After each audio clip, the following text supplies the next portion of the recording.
But first, here's our top story. Another controversial statement by the Health Minister, Dr. Harsh Vardhan, has come to light. Ahead of the Assembly elections in Delhi, Dr. Harsh Vardhan, who was in the running to become Delhi Chief Minister, wrote on his website, so-called sex education should be banned. Are these the views that we can expect of a modern, progressive health minister? Praveen Parameshwar, why don't you come in over here? Is there anything that you disagree with what Lata Vaidyanathan says? Isn't sex... And I sense that you're going to talk about how our culture and how our past sort of holds certain issues to be taboo. The equal can be said about how it doesn't hold things taboo. And how sex education is an important part of our past. Yes. And it needs to be discussed with the forthright attitude. Correct. Let me mention you one thing. I don't think that Dr. Harsh Vardhan,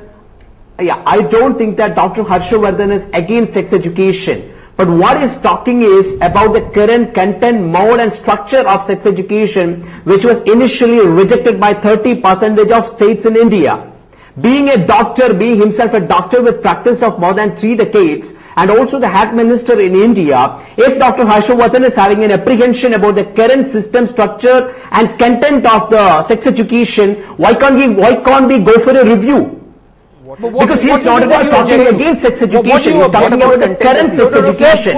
Because I want to mention, let me mention one point also. In the website of Harsh Vardhan, in his health policy, you can read like this: educate people. In the health vision policy in Harsh Vardhan's website, he says that educate people about alcohol, drug, tobacco, as well as unsafe sexual behavior. That itself says that Dr. Harsh Vardhan is not against sexual education, but he's against the current mode. And second point is, take the case of United States or United Kingdom. Sex education is going on in United States and United Kingdom. But I am only asking you, as somebody who has studied this subject and is appearing on national television, I am asking you, which part of sex education as is taught today do you disagree with?